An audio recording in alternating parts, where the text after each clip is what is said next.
Hi friends, UGC net paper 2 education unit 6C में आप लोगों का पुनः स्वागत है। आज इस क्लास में हम मैक्सिमम डाटा एनालिसिस और type of the measurement scale के बारे में चर्चा करेंगे, क्योंकि यह यूनिट सी जो है उसी से संबंधित है। बेसिकली अगर 6A, B, C, D की बात की जाए तो ये कहीं ना कहीं से हमारे पास जो हम लोग जो रिसर्च करते थे उस रिसर्च से रिलेटेड है, तो और एस्थेटिक्स से। तो रिसर्च और एस्थेटिक्स का क्या कॉम्बिनेशन है, क्या आपस में रिलेशन है, उससे रिलेटेड ये हमारा यूनिट्स होता है। एट फर्स्ट हम पहले देखते हैं कि types of the measurement scale क्या है। तो हम जानते हैं कि कभी भी किसी भी डाटा का, जब आप किसी भी डाटा को एनालिसिस करने के लिए जो मेजरमेंट लेते हैं उस मेजरमेंट का कुछ टाइप होता है, उसी के अकॉर्डिंग हम डाटा को एनालिसिस कर सकते हैं। तो एट फर्स्ट जब हम कोई भी डाटा लेते हैं तो उसको अगर किसी कैटेगरी में, किसी जैसे कि अगर मान लीजिए कि 100 लोगों के एक समूह को हम एनालाइज करने के लिए लाए हैं, तो उसे अगर जात के रूप में या उम्र के रूप में या किसी और कैटेगरी के रूप में अगर हम बांट देते हैं तो वो उसका वर्गीकरण होता है। अर्थात किसी भी स्केल, मापक स्केल जो है वो अगर वर्गीकृत रूप से तैयार होता है तो हमें एनालिसिस करने में थोड़ा आसानी होता है। दूसरा है कि क्रम सूचक के रूप में जब हम कोई डाटा को लाते हैं, जैसे कि एग्जाम्पल के लिए 100 लोगों का जो हमने एक समूह लिया, तो उस समूह में कुछ बच्चे होंगे, कुछ बूढ़े होंगे, कुछ बड़े होंगे, तो एज के अनुसार उसको एक क्रम में सजा दिए कि 10 वर्ष 20 वर्ष, 10 से 20 वर्ष का एक अलग, या 20 से 30 का एक अलग। तो जैसे ही अलग कर देंगे तो वर्गीकृत हो जाएगा। लेकिन अगर उसको क्रमवार रखेंगे, 20 वर्ष के बाद 21 वर्ष, 21 वर्ष के बाद 22 वर्ष, 22 वर्ष के बाद 23 वर्ष, तो वह जो हमारा पैमाना होगा, मेजरमेंट स्केल होगा, वो एक ऑर्डिनल होगा, अर्थात क्रम सूचक होगा। थर्ड है हमारा इंटरवल मतलब एक विशेष अंतराल में, जैसे कि कोई डाटा दिया हुआ है 5, 10, 20, 25, 30, तो यहाँ 5-5 के अनुपात में बटा हुआ ऑलरेडी है। लेकिन हम एक छोड़ के अगर एक ले रहे हैं, एक छोड़ के एक ले रहे हैं, 5 के बाद 10 ने लेके 15 ले रहे हैं, फिर 15 के बाद 20 ने लेके 25 ले रहे हैं, तो एक छोड़ के एक ले रहे हैं। तो खास अंतराल में जब हम किसी डाटा का कैलकुलेशन करने के लिए, एनालिसिस करने के लिए लेते हैं तो उसे हम अंतराल कहेंगे। उसके बाद एक रेशियो की बात होती है, जब दो तरह का डाटा हमारे पास अवेलेबल होता है या एक ही डाटा में, जैसे कि एक नीचे से लिए हैं सबसे, जैसे लोअर एज उस 100 लोगों के लिस्ट में, जिसका हमने एग्जांपल दिया आपके सामने, उस 100 लोगों के लिस्ट में अगर सबसे न्यूनतम एज का व्यक्ति अगर 20 साल से स्टार्ट होता है, अपर जो है वो अगर 60 साल का है, तो हम अगर 21 लेंगे तो उधर से हम 19 क्या कहते हैं, अगर हम 60 लिए हैं तो 59 लेंगे, इधर से हम अगर 22 लिए हैं तो उधर से हम 58 लेंगे। तो ये जो एक प्रकार का एवरेज है, रेशियो है। तो इस रेशियो में जब हम डाटा को लेंगे तो वो एक रेशियो मेजरमेंट स्केल कहलाएगा। सो पैमाना जो होता है वो मुख्य रूप से वर्गीकृत होता है, यानी कोटि वाइज होता है, क्रम सूचक होता है, ऑर्डिनल होता है, और इंटरवल होता है, और रेशनल होता है। तो ये हमारे मेजरमेंट के स्केल है। नेक्स्ट टॉपिक है हमारा कि डाटा एनालिसिस है क्या। तो डाटा एनालिसिस मतलब हमको अगर कोई भी रिसर्च करना है या हमको कोई स्टैटिस्टिक्स मतलब गणितीय आंकड़े में, सांख्यिकी आंकड़े में किसी प्रकार का विश्लेषण करना है, तो उसके विश्लेषण के हमारे पास जो आंकड़ा होता है उस आंकड़ा को ही डाटा कहते हैं, और उस आंकड़े का विश्लेषण करना ही डाटा एनालिसिस। तो डाटा एनालिसिस करने के लिए मुख्य विधियां हैं। एक है इन्फ्रेंशनल मतलब अनुमानित विधि, दूसरा है डिस्क्रिप्शनल अर्थात वर्णनात्मक विधि, और तीसरा है क्वांटिटेटिव अर्थात मात्रात्मक विधि, चौथा है क्वालिटेटिव अर्थात गुणात्मक विधि। तो सबसे पहले हम अनुमानित विधि को देखते हैं।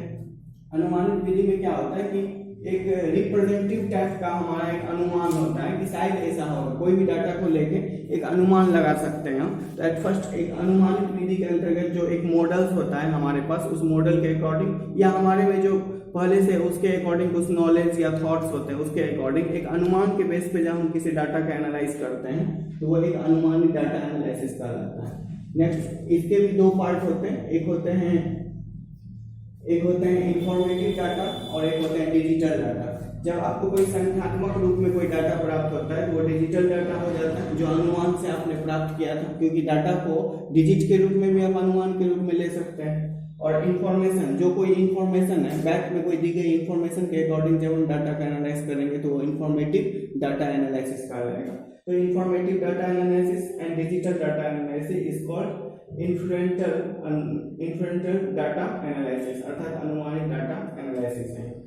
नेक्स्ट पॉइंट है हमारा वर्णनात्मक अर्थात डिस्क्रिप्टिव डाटा क्या है। डिस्क्रिप्टिव डाटा में क्या होता है कि किसी भी डाटा का वर्णन क्या होता है जो कैलकुलेशन के बेस पे होता है या किसी खास एवरेज के बेस पे होता है। ये कैलकुलेशन या एवरेज को हम 4 रूप में देख सकते हैं। एक है केंद्रीय प्रवृत्ति, जो डाटा है उसका सेंट्रल एवरेज क्या है, मतलब केंद्रीय अभिवृत्ति या केंद्रीय प्रवृत्ति या केंद्रीय गुणवत्ता क्या है। उसके बाद उसमें कितना का चेंज हो रहा है, जैसे कि एग्जांपल के लिए एक डाटा दिया हुआ है इस तरह से 10, 12 और 14, दूसरी तरफ दिया हुआ है 20, 22 और 24। तो ये जो चेंज दिख रहा है ये इसमें दो चेंज दिख रहा है प्रत्येक में, इधर भी दो चेंज दिख रहे हैं। तो ये जो चेंज है यह चेंज एक प्रकार का क्या है, परिवर्तन। तो यह हमारा हो गया, ये वर्णनात्मक एनालिसिस तो होगा लेकिन उसमें इसी टाइप का कुछ परिवर्तन होगा, तो ये एक प्रकार का परिवर्तन कहलाएगा। दूसरा है हमारा कि विश्वसनीय अवधारणा। कुछ कॉन्सेप्ट्स ऐसे होते हैं जो खुद की फैक्ट पे या कोई खास एविडेंस पे हम ले लेते हैं, तो वो हमारा विश्वसनीय अवधारणा कहलाती है।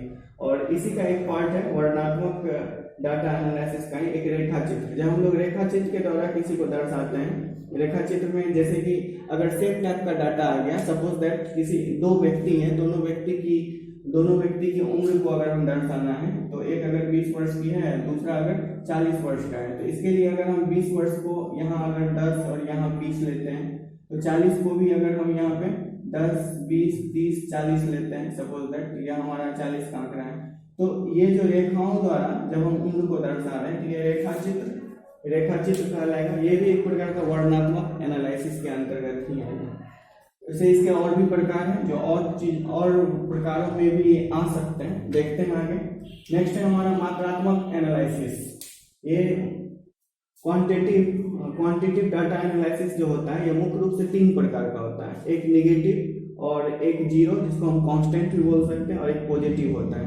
कभी कभी इसमें क्या होता है कि जो डाटा हमको दिया हुआ होता है, जैसे कि 1, 2 है, फिर 4 है और फिर 8 है, सपोज दैट, तो उसके एवरेज में जब हमको एक डाटा मिल रहा होता है, जैसे कि 3 है, 1 है, 7 है, तो यहाँ जो है पॉजिटिव हो रहा है वो भी दुगुना पॉजिटिव हो रहा है, और यहाँ जो है निगेटिव हो रहा है वो भी 2 निगेटिव हो रहा है। तो ये डाटा में यहाँ 2 पॉजिटिव हो रहा है और यहाँ 2 निगेटिव हो रहा है। जब एक निगेटिव मोड में हमको कोई भी मात्रा प्राप्त होता है, तो वो एक निगेटिव मोड का क्या कहते हैं, क्वांटिटिव डाटा एनालिसिस कहा जाएगा। अर्थात जब भी किसी आप डाटा को देखते हैं या एनालाइज करते हैं, तो उसमें आपको जब संख्या घटती हुई महसूस हो रही है, तो ये नेगेटिव एनालिसिस होता है। अगर कोई घट नहीं रही है, 2 डाटाओं का आप एनालाइज कर रहे हैं, एक 2 है तो दूसरा भी उसके कंपेरिजन में भले ही 4 है, बट अगर एक फिर 4 हो गया तो उसके कंपेरिजन में फिर अगर 2 बढ़ा है तो वहां पे 4 में 6 बढ़ जाए, तो यहाँ भी अगर 2 से 4 हो जाए, यहाँ ये 4 से 6 हो जाए, तो सेम कॉन्स्टिट्यूशन सेम डिफरेंट आ रहा है। तो ये सेम डिफरेंट क्या है, कांस्टेंट डिफरेंट है, कि नियत डिफरेंट है दोनों डाटा में, कोई अंतर नहीं है। इसमें भी 2 बढ़ रहा है तो इसमें भी 2 बढ़ रहा है, इसमें 4 बढ़ रहा है इसमें भी 4 बढ़ रहा है। तो ये एक प्रकार का कांस्टेंट डिफरेंट माना जाएगा, जो मात्रात्मक एनालिसिस के ही पार्ट है। और एक हो गया पॉजिटिव। ये पॉजिटिव में क्या होगा कि कोई भी डाटा एक में अगर 2 बढ़ रही है तो दूसरे में 4 बढ़ जाए, इसमें अगर 4 बढ़ रही है तो इसमें 6 बढ़ जाए, तो कहीं ना कहीं इधर एक डाटा जो है वो पॉजिटिव उसका वेरिएशन होगा, बढ़ता जाएगा। तो इस तरह से हम समझ सकते हैं कि किसी भी डाटा में जो हम क्वांटिटी लेंगे, जो मात्रा लेंगे, वो मात्रा अगर घटती जाए तो निगेटिव होता है, अगर कांस्टेंट रहे, नियत रहे, तो कोई फर्क नहीं पड़ रहा है, और अगर जीरो होगा और अगर वो पॉजिटिव रूप में बढ़ता जाए तो वो धनात्मक होता जाएगा। इसको हम दूसरे संदर्भ में यह भी देख सकते हैं कि अगर कोई रिलेशनशिप है, इसमें 2 व्यक्ति का रिलेशनशिप है, एक व्यक्ति ए और बी, तो ए को अगर कुछ भी अच्छा होता है तो बी को बुरा होता है, अगर ए को फिर अगर बुरा होता है तो बी को अच्छा होता है। ये जो अपोजिट है ये कहीं ना कहीं निगेटिव को बताता है, लेकिन अगर ए को कुछ अच्छा होता है तो बी को भी अच्छा होता है, ए को कुछ बुरा होता है तो बी को भी बुरा होता है, तो ये कहीं ना कहीं पॉजिटिव व्यू है।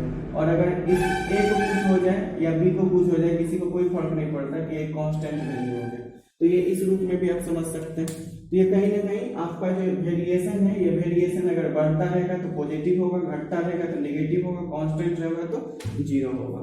नेक्स्ट पॉइंट है हमारा गुणात्मक अर्थात क्वालिटेटिव डाटा एनालिसिस। तो क्वालिटेटिव डाटा एनालिसिस को जब हम देखते हैं तो यह भी 3 प्रकार का होता है। एक वर्गीकृत होता है जिसको हमने यहाँ बताया था कि एक किसी कैटेगरी में से बदल देना, बांट लेना, और फिर नियत तुलनात्मक, जब एक कांस्टेंट कंपैरिजन हो, दोनों के बीच में एक नियत तुलना हो दो डाटाओं के बीच में, तो यह कांस्टेंट कंपैरिजन होगा।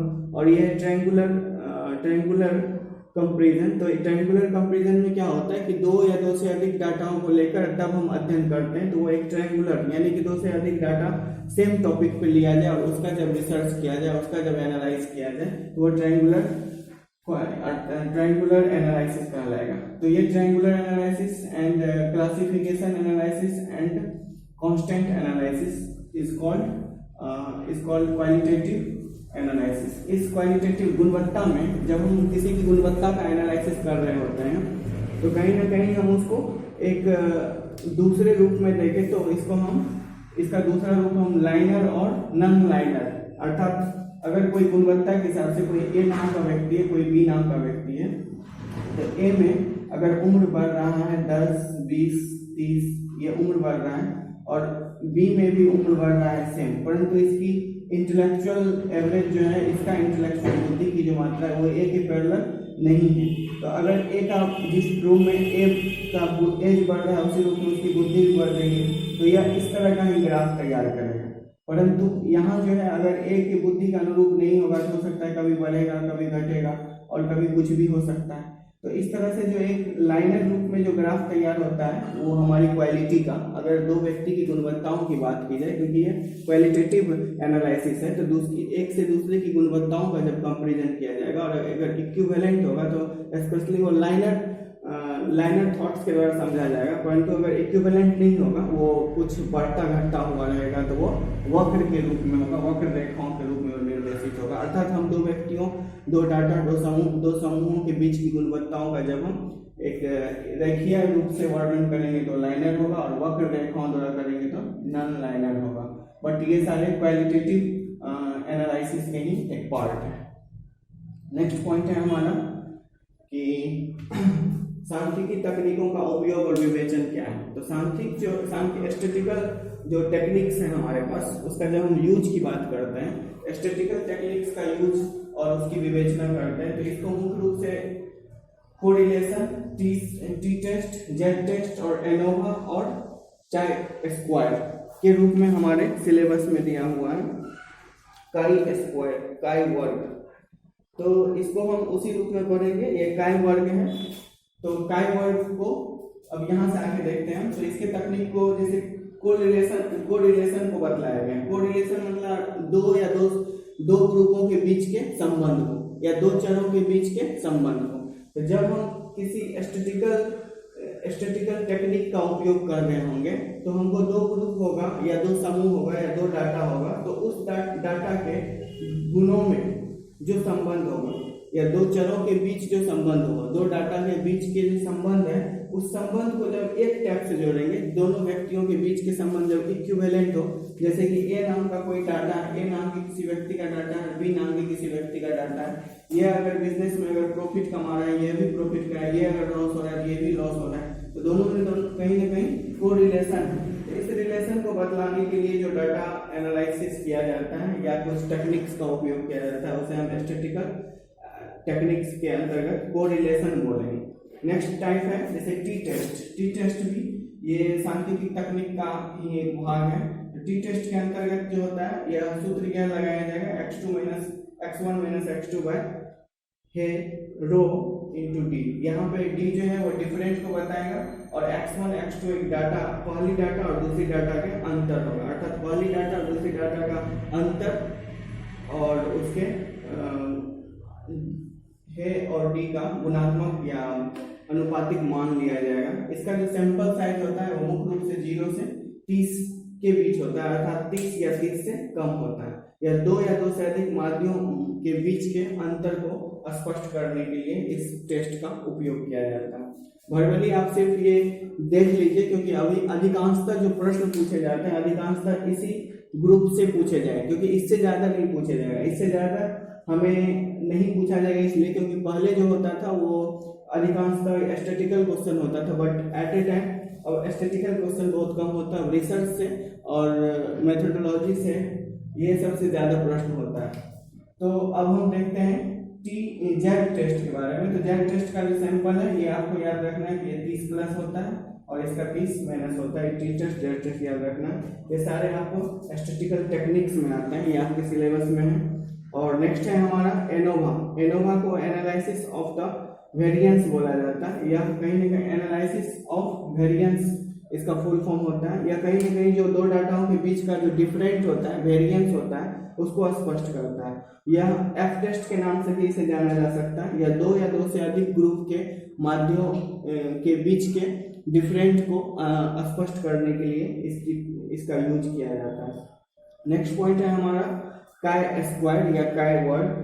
इसके अंतर्गत क्या होता है कि एक प्रोबेबिलिटी, जो हमने पिछले क्लास में बतलाया था प्रोबेबिलिटी क्या होता है, तो एक इक्विवेलेंट प्रोबेबिलिटी जब आती है, जैसे कि अगर एक डैश है उसमें अगर 6 अंक लिखा हुआ है 1 से 6 तक, तो उसको अगर हम 2 बार फेंके कि 1 बार फेंके कि 3 बार फेंके, कभी न कभी उसकी प्रोबेबिलिटी, हर बार की प्रोबेबिलिटी, कभी न कभी नहीं, हर बार की प्रोबेबिलिटी जो होगी वो 1/6 होगी, तो वहां पे इक्वल प्रोबेबिलिटी हुई।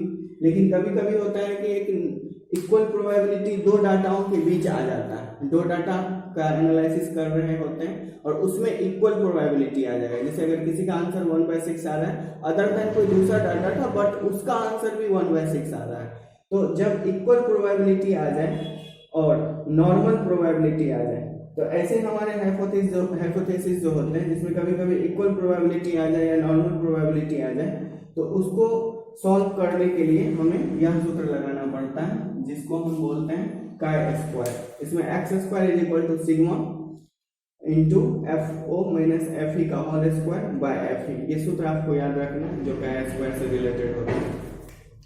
नेक्स्ट पॉइंट है हमारा जो टेस्टिंग ऑफ द हाइपोथेसिस क्या है, और testing of the hypothesis and level of the significance and statistical जो पैरामीट्रिक्स और नॉन पैरामीट्रिक्स, तो इसको हम समझते हैं।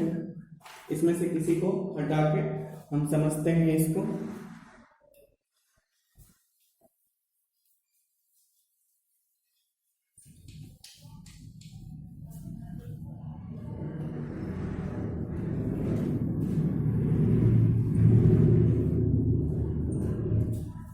ये जो है टेस्टिंग ऑफ द हाइपोथेसिस, इसको हम देखते हैं। इसमें क्या होता है कि टाइप 1 और टाइप 2 टाइप का एरर होता है। इस टेस्टिंग, इसको हम अभी दे रहे हैं टेस्टिंग ऑफ द हाइपोथेसिस, इसमें 2 टाइप का एरर होता है। एक होता है टाइप 1 एरर और एक होता है टाइप 2 एरर। तो एक 1 एरर 2 एरर में क्या प्रॉब्लम होता है कि जब हमारा हाइपोथेसिस जो होता है वो